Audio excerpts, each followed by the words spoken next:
रामलला के आप प्राण प्रतिष्ठा कर रहे हैं, उस दिन इस देश में जो SC ST का बैकलॉग है, जो अति पिछड़ों का बैकलॉग है, उस बैकलॉग पे बहाली अनाउंस कीजिए, तब हम मानेंगे कि आप सच्चे राम भक्त हैं।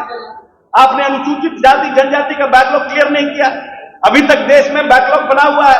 आप बेरोजगारी के लिए उसी दिन रोजगार का मेला भी लगाइए पूरे प्रदेश में, कि हम बेरोजगारी के दिन, जिस दिन रामलला की मूर्ति का निर्माण हो रहा है, उस दिन हम रोजगार मेला भी लगाएंगे।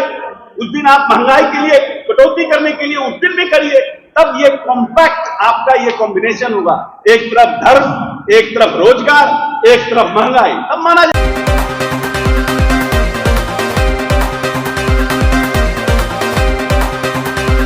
ऐसा करवाया है, उनकी भावना क्यों होगी? क्योंकि हम तो जीवन भर प्यार बांटने में और जोड़ने की बात करने में लगे हुए हैं, तो हमें इस तरह का काम करने से क्या फायदा है? फायदा तो वो इस तरह के काम करवाने का प्रयास करते हैं जिनको राजनीतिक इससे फायदा होता है। इसीलिए गिरिराज सिंह जैसे लोग इस देश में जोड़ने की बात नहीं करते हैं।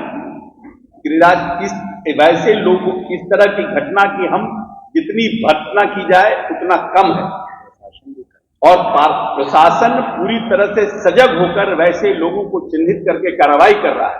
लेकिन गिरिराज सिंह का यह बयान कि नीतीश कुमार जैसे लोग इस तरह की घटना को अंजाम दे रहे हैं, तो समझते हैं कि राजनीतिक का अभी भी इनको पॉलिटिक्स का पी का पता नहीं।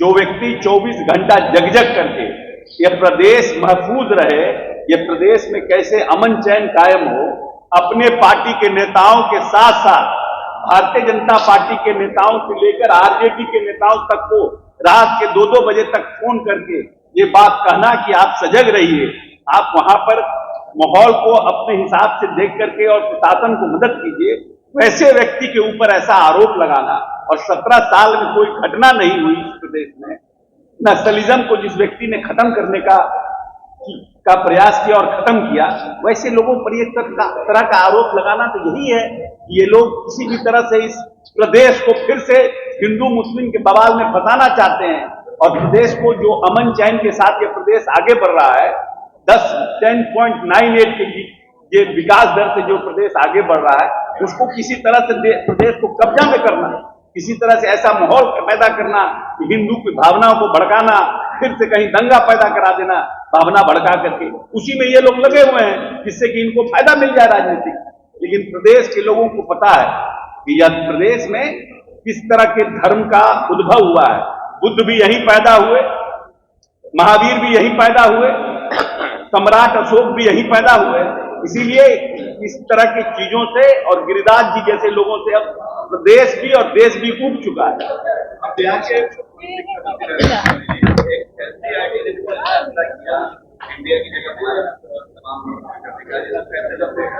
नहीं, अगर इंडिया के जगह पर भारत बोलना है तो देश के प्रधानमंत्री को हिम्मत दिखाना चाहिए और पार्लियामेंट में स्पेशल लाकर के बिल लाना चाहिए कि अब इंडिया नहीं भारत होगा। ये अपने बैकडोर से एनसीईआरटी और फलना से क्या करवाते हैं? एनसीईआरटी को क्या है, एनसीईआरटी को क्या राइट है कि इस देश का इंडिया हो भारत हो? इंडिया इंग्लिश में बोलते हैं, भारत हिंदी में बोलते हैं, इसमें क्या बिदंगड़ा खड़ा करना है?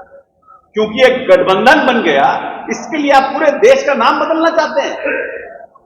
इस देश का यह जरूरत है ना, ये जो रहर का दाल 55 रुपया से 185 रुपया हो गया, देश ये चाहता है कि कैसे 100 रुपया से नीचे आए। 50 रुपया 500 रुपया पर जो आप सिलेंडर लेके घूमते थे सर के ऊपर, और आज 1100 रुपया सिलेंडर हो गया। देश ये चाहता है कि फिर से कैसे 500 रुपया से 300 रुपया सिलेंडर हो जाए। उस पर कोई कुछ बोलता ही नहीं है।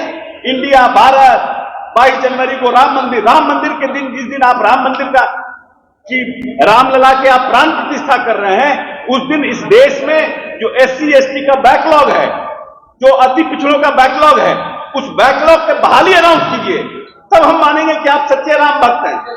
आपने अनुसूचित जाति जनजाति का बैकलॉग क्लियर नहीं किया, अभी तक देश में बैकलॉग बना हुआ है। आप बेरोजगारी के लिए उसी दिन रोजगार का मेला भी लगाइए पूरे प्रदेश में कि हम बेरोजगारी के दिन, जिस दिन रामलला की मूर्ति का निर्माण हो रहा है, उस दिन हम रोजगार मेला भी लगाएंगे। उस दिन आप महंगाई के लिए कटौती करने के लिए उस दिन भी करिए, तब ये कॉम्पैक्ट आपका ये कॉम्बिनेशन होगा, एक तरफ धर्म, एक तरफ रोजगार, एक तरफ महंगाई, तब माना जाएगा कि भारतीय जनता पार्टी इस देश के लिए लड़ रही है। अब सिर्फ राम मंदिर का निर्माण करा करके, रामलला को बैठा करके, जो गरीब सुअर के साथ जिसका बच्चा सो रहा है, जो बकरी के साथ जिस दलित का बच्चा सो रहा है, उसको भगवान रामलला से क्या मतलब है? जिस सनातन धर्म में आपने उनको अछूत मान के रखा, 70 साल की आजादी के बाद भी, आज तक 70 साल के आरक्षण के बाद भी उनको रोजगार नहीं मिला, और आप आउटसोर्स करके सब रोजगार को बांट दे रहे हैं, उसको क्या फर्क पड़ता है इससे?